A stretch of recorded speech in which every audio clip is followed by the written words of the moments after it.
Mentha या peppermint, इसकी खेती हमारे देश के अलग-अलग हिस्सों में की जाती है।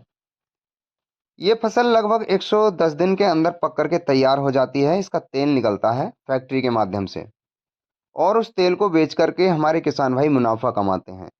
जितना ज़्यादा तेल हमारी फसल से निकलेगा, उतना ज़्यादा हमें मुनाफा होता है। दोस्तों, मेंथा में अगर तेल ज़्यादा निकले, इसकी संभावना तभी बनी रहती है जब आपकी मेंथा की फसल ग्रोथ पर अच्छे से हो, उसमें फुटाव अच्छे से हो, उस पे इल्लियाँ ना आए, सूंडी ना आए। जैसा कि आप इस फसल को देख पा रहे हैं, इसमें सूंडी लगी हुई है, मेरे उँगली के पास देख पाएँगे। इस तरीके की जो हरी और काली सूंडी होती है, सबसे ज़्यादा हानि हमारी मेंथा की फसल को पहुँचाती है। अगर जिस खेत में ये लग जाए और आप समय से रोकथाम ना करें, तो पूरी फसल को ये सूंडी चट कर जाती है। इसलिए मेंथा की फसल के अंदर सूंडी अथवा अन्य कीटों का समय से प्रबंधन करना बहुत ही आवश्यक हो जाता है। हमें मालूम है मेंथा की फसल के अंदर कीटों का आना स्वाभाविक बात है, इसलिए आप इनकी रोकथाम के लिए प्रिवेंटिव होकर के भी कोई दवाई का प्रयोग कर सकते हैं। दूसरी सबसे बड़ी बात मेंथा की फसल के अंदर होती है, आपने कई किसान भाइयों को कहते सुना होगा या फिर आपका अनुभव भी कहता होगा, कई बार जब हम कीटनाशक का स्प्रे करते हैं उसके बाद इल्लियां मरती नहीं हैं, सूंडियां मरती नहीं हैं और ज्यों का त्यों कीड़ा हमारी फसल को खाता रहता है, जिससे हमें नुकसान और ज़्यादा हो जाता है। फिर हमें दोबारा दवाई लगानी पड़ती है। देखिए, जो भी दुकानदार आपको कोई दवाई थमा रहे हैं या फिर आप अपनी समझ के आधार पर ले रहे हैं, उसका तापमान के साथ क्या कनेक्शन है, ये बहुत ही अच्छे से जान लें। देखिए, जो काली और हरी सूंडी है, अगर आप उसकी रोकथाम के लिए क्लोरोफाइरिफॉस प्लस साइपरमेथ्रिन, जो 40-4 का कॉम्बिनेशन है इसी फॉर्मुलेशन के अंदर, जिसमें क्लोरोफाइरिफॉस 40% और साइपरमेथ्रिन 4% रहती है, 35 डिग्री के आसपास के टेम्परेचर पर, उसके नीचे के टेम्परेचर पर आप डालते हैं तो बहुत ही अच्छे से सूंडी मर जाती है। कोई भी सूंडी आपकी फसल के अंदर शेष नहीं रहेगी। जैसा कि आप देख भी पा रहे हैं, हेलियोएक्स है ये, इसके अंदर क्लोरोफाइरिफॉस प्लस साइपरमेथ्रिन है, जिसका हमने घोल बना भी लिया है।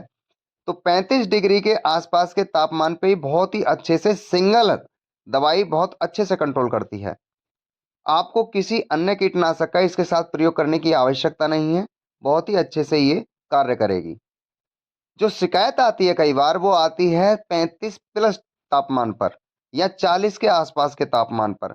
जब उस समय आप 40 या 42 या फिर 38 का टेम्परेचर रहता है और उस समय आप सिंगल हैंडेड इस वाले टेक्निकल का स्प्रे करते हैं, तो फिर इल्ली को रोकना बड़ा मुश्किल हो जाता है, क्योंकि इल्ली अपने आप को इतना सक्षम कर चुकी होती है कि हीट टेम्परेचर के अंदर वो मर नहीं पाती है। तो उसके लिए आपको करना यही है, इमामेक्टिन बेंजोएट साथ में 1 ग्राम रखनी होती है।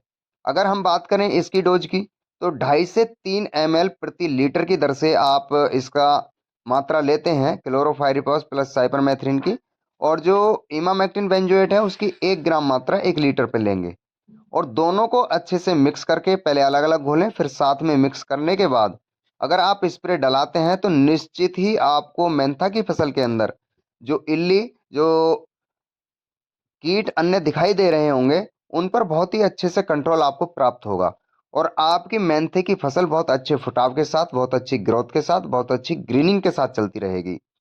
साथियों, मेंथा की फसल के अंदर जो एक विशेष बात मैं यहाँ पॉइंट आउट करूँगा, मेंथा में पानी भरने ना दें।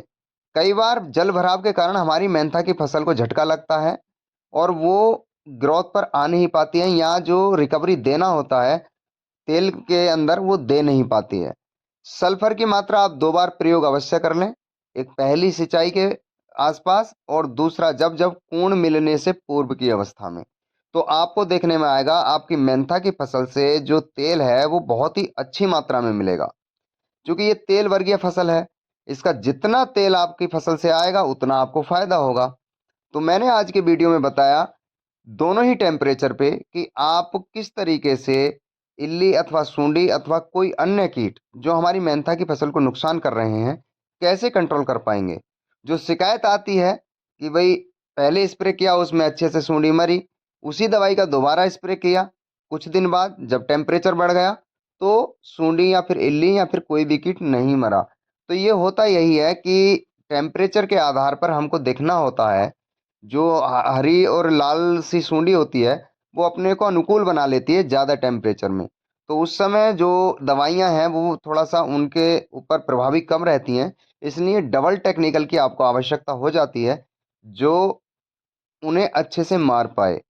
तो आज के वीडियो में दी गई जानकारी कैसी लगी आप कमेंट में बताएं।